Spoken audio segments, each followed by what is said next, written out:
Module 1. Overview of the Health Insurance Portability and Accountability Act of 1996. In 1996, President Bill Clinton signed into law the Health Insurance Portability and Accountability Act, known as HIPAA. HIPAA regulates the privacy and security of health information in the United States. Congress passed HIPAA with several goals in mind. First, it sought to ensure that an employee can keep her health insurance coverage when changing employment. Second, HIPAA was meant to control healthcare costs by preventing healthcare provider fraud and abuse, such as billing for services not provided or duplicate billing. The National Healthcare Anti-Fraud Association estimates that as much as 10% of total healthcare costs are lost to fraudulent and abusive practices by healthcare providers, which others have estimated as amounting to $230 billion annually. Congress also found that the burden of paperwork associated with medical records increased the cost of medical care. The bill therefore sought to control healthcare costs in a variety of ways. In this module, we will explore HIPAA and present an overview of the law by defining key terms and rules, such as the privacy rule, security rule, enforcement rule, and omnibus rule. The privacy rule. The Department of Health and Human Services is the agency responsible for implementing HIPAA. Not only has the HHS adopted national standards for electronic healthcare transactions and code sets, unique health identifiers, and security, it has also adopted the privacy rule, also known as the Standards for Privacy of Individually Identifiable Health Information, which provides national standards for the protection of certain health information. The privacy rule balances privacy against the need for the free exchange of health information necessary for providing high-quality healthcare. For example, several different entities may process a person's health insurance claim after he receives medical care, including the medical professional and the patient's insurance company.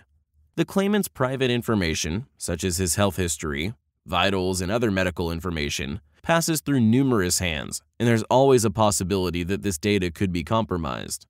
The privacy rule applies to covered entities, which are health plans, healthcare clearinghouses, and to any healthcare provider who transmits a person's health information in electronic form.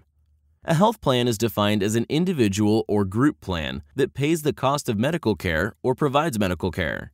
It can be employer-sponsored, government-sponsored, or a multi-employer group health plan.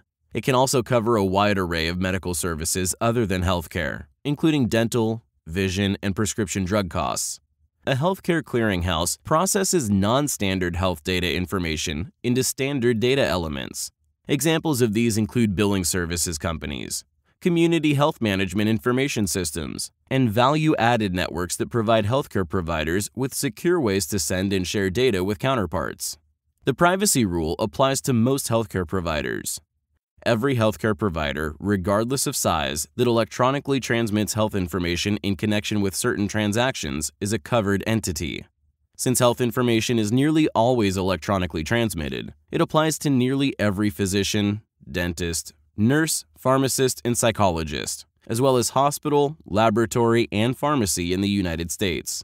The privacy rule protects most patient information from disclosure, including demographic and other information relating to the past, present, or future physical or mental health or condition, the past, present, or future payment of healthcare to the healthcare plan, information traceable to a patient by one or more of 18 identifiers that include an individual's name, date of birth, date of admission, discharge date, death date, address, phone number, email address, facial photographs, social security number, medical record number, and medical device identifiers, and genetic health information.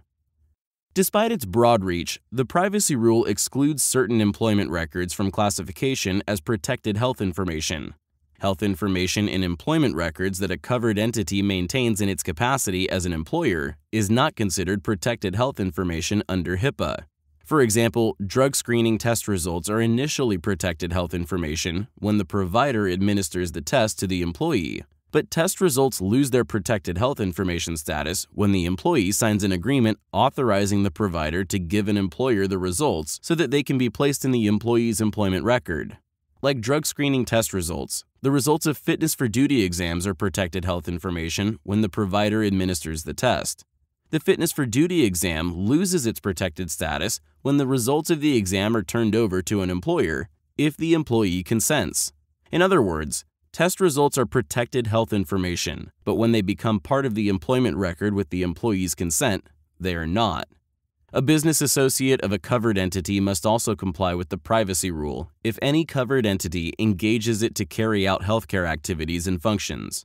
For example, a third-party administrator that assists a health plan with processing claims, or an accounting firm whose accounting services to healthcare providers involve access to protected health information are also subject to the regulations. The Health Information Technology for Economic and Clinical Health Act. In 2009, Congress passed the Health Information Technology for Economic and Clinical Health Act, or HITECH, which significantly increased the number of entities subject to HIPAA. HITECH expanded HIPAA's definition of business associate to include any subcontractor that creates, receives, maintains, or transmits protected health information on behalf of the business associate. Examples of business associates that have gained importance in the last few years are cloud services providers, such as IBM Cloud, Rackspace, and GoDaddy, which facilitate sharing of a patient's health information. All cloud services providers have had to enter into written contracts, called business associate agreements, to ensure privacy rule compliance. The agreements spell out that any agent or subcontractor that creates, receives, maintains, or transmits protected health information from the business associate must also protect the information.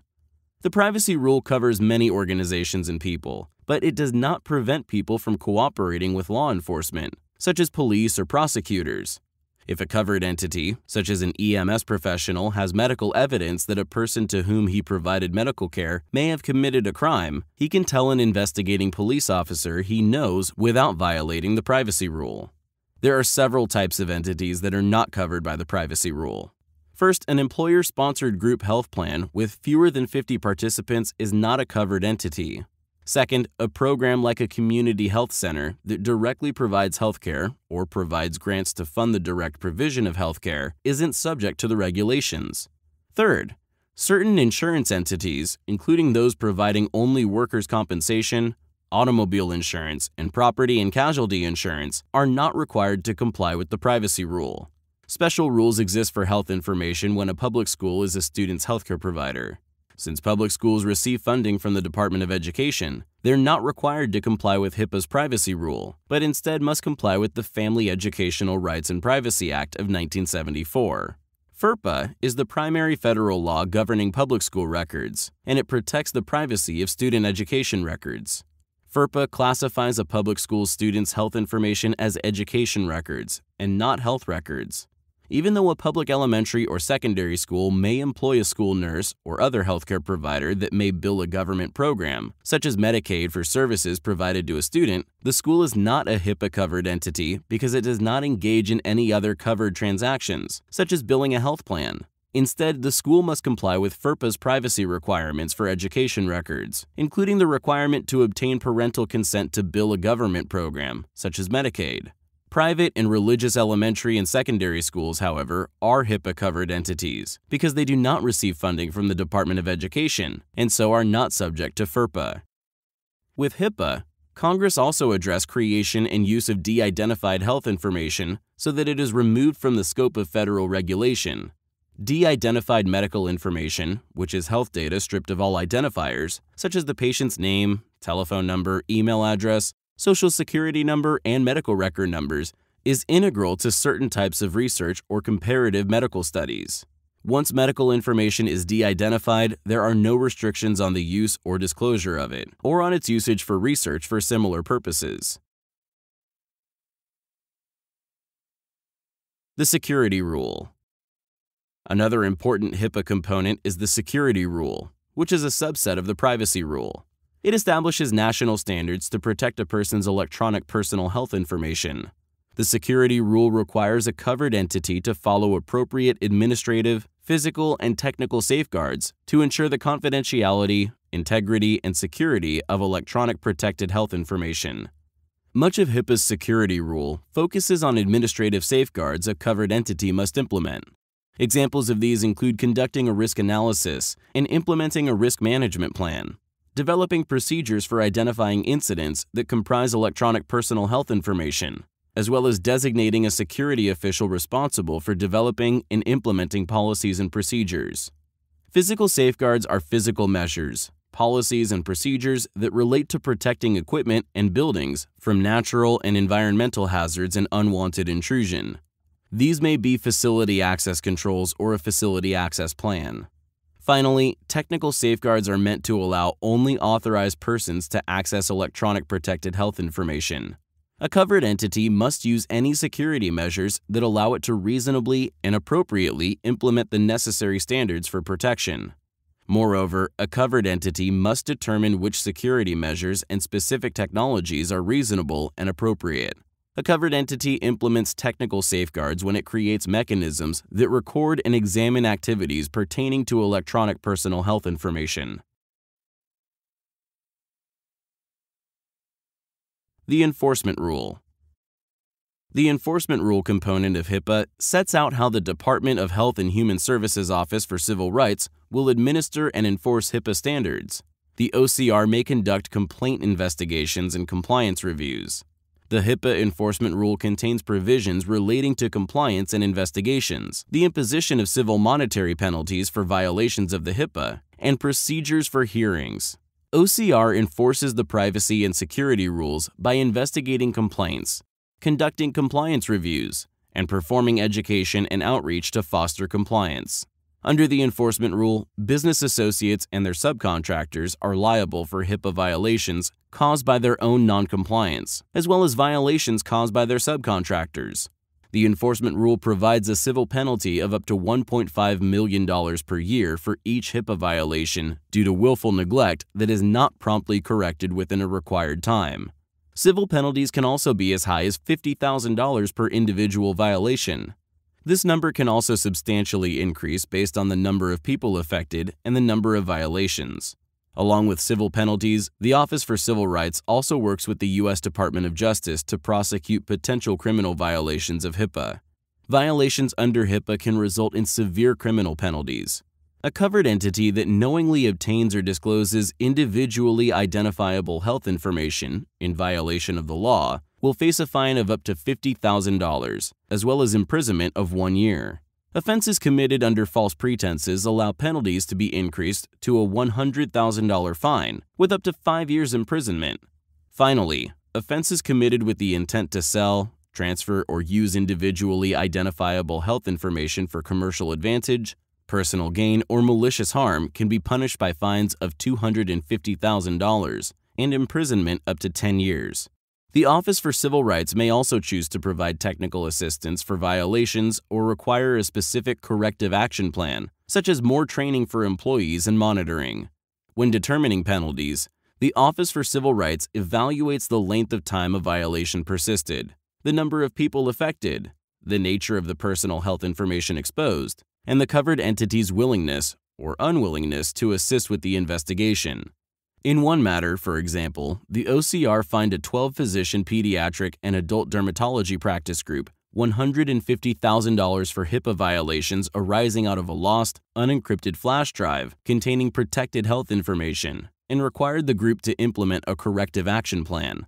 Since the violation affected many patients and the lost flash drive contained Social Security numbers as well as payment information, the fine was on the higher end of the scale. The 2013 Omnibus Rule and HITECH Act. In 2013, 4 years after Congress passed the HITECH Act to strengthen privacy security protections, the Department of Health and Human Services adopted the Omnibus Rule to modify HITECH. The Omnibus Rule set out to accomplish several objectives.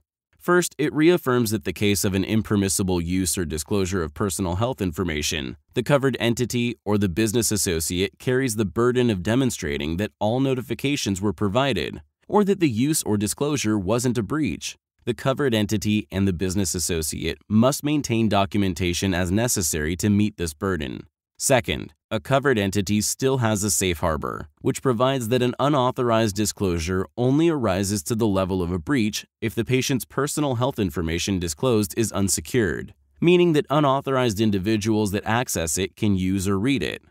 Finally, the Omnibus Rule expands a patient's rights by allowing him to ask for a copy of his medical record in electronic form and giving him the ability to instruct his provider to refrain from sharing information about his treatment with his health plan if he pays for medical services out of pocket.